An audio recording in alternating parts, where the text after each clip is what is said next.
നമസ്കാരം, ഋഷിപ്രോക്തം ചാനലിലേക്ക് ഏവർക്കും ഹൃദ്യമായ സ്വാഗതം.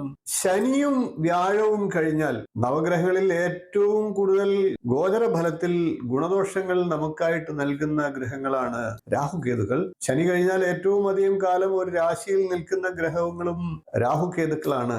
നിരവധിയായിട്ടുള്ള നക്ഷത്ര ഫലങ്ങളും ഗുണദോഷങ്ങളും എല്ലാം ചിന്തിക്കുന്നുണ്ടെങ്കിൽ പോലും രാഹുകേതുക്കൾ ഇപ്പോൾ നിൽക്കുന്ന അവസ്ഥയിൽ എന്തെല്ലാം ഫലങ്ങളാണ് അവർ ചെയ്യുന്നത് എന്നുള്ളത് പലർക്കും അറിയാത്ത കാര്യമാണ്. ആ ഒരു വിഷയമാണ് ഇന്നത്തെ വീഡിയോയിലൂടെ ഞാൻ പ്രതിപാദിക്കുന്നത്. രാഹു ഇപ്പോൾ കുംഭം രാശിയിലാണ്, കേതു ഇപ്പോൾ ചിങ്ങം രാശിയിലാണ്. ആദ്യം നമുക്ക് മേടക്കൂറുകാരുടെ ഫലത്തെ നോക്കാം. മേടക്കൂറിൽ വരുന്ന അശ്വതി, ഭരണി, കാർത്തികകാൽ എന്നീ നക്ഷത്രങ്ങളാണ്. മേടക്കൂറുകാർക്ക് വ്യാഴവും ശനിയും ഒക്കെ ചെയ്തുകൊണ്ടിരിക്കുന്ന ദോഷാനുഭവങ്ങൾക്ക് അവരേൽപ്പിക്കുന്ന പ്രഹരങ്ങളിൽ നിന്ന് അല്പം ആശ്വാസം നൽകുന്ന ഗ്രഹങ്ങളാണ് രാഹുകേതുക്കൾ. മേടക്കൂറുകാരെ സംബന്ധിച്ച് രാഹു 11ാം ഭാവത്തിലാണ്, കേതു ആകട്ടെ 5ാം ഭാവത്തിലും. വിദേശയാത്രയ്ക്കൊക്കെ ആഗ്രഹിക്കുന്നവർക്ക് അത് സാധിക്കാവുന്ന സാഹചര്യമാണ് രാഹുകേതുക്കളുടെ സ്ഥിതി സൃഷ്ടിക്കുക.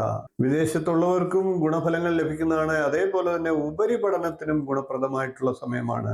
ബിസിനസ്സിലും ജോലിയിലും ഒക്കെ ഗുണപരമായിട്ടുള്ള മാറ്റങ്ങൾ സൃഷ്ടിക്കുന്നതാണ്.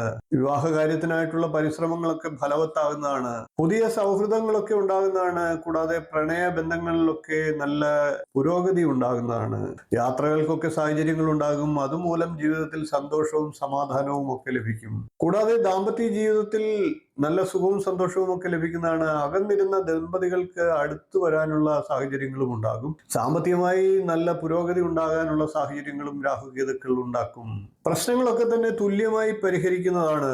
ഭൂമി ലാഭം, ബന്ധുസഹായം എന്നിവ ലഭിക്കുന്നതാണ്. കൂടാതെ ലോണൊക്കെ നേടാൻ ആഗ്രഹിക്കുന്നവർക്ക് അതിനുള്ള അനുകൂല സമയം കിട്ടുന്നതാണ്.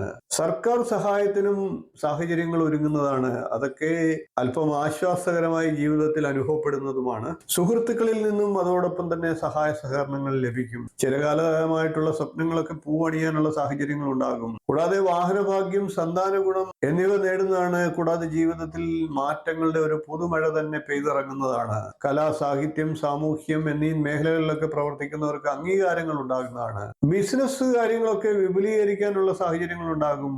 എന്നാൽ ഉദര രോഗങ്ങൾക്കും സാഹചര്യങ്ങളുണ്ട്. വീഡിയോ ഇഷ്ടപ്പെട്ടുവെങ്കിൽ ഒന്ന് ലൈക്ക് ചെയ്യുക, ഷെയർ ചെയ്യുക, ചാനൽ ഒന്ന് സബ്സ്ക്രൈബ് ചെയ്യുക, നിങ്ങളുടെ അഭിപ്രായം കമന്റ് ആയിട്ട് അറിയിക്കുക. ഇനിയും ഇതുപോലുള്ള നല്ല നല്ല വിഷയങ്ങളും വീഡിയോകളുമായി നമുക്ക് വീണ്ടും കാണാം. നന്ദി, നമസ്കാരം, ശുഭദിനം.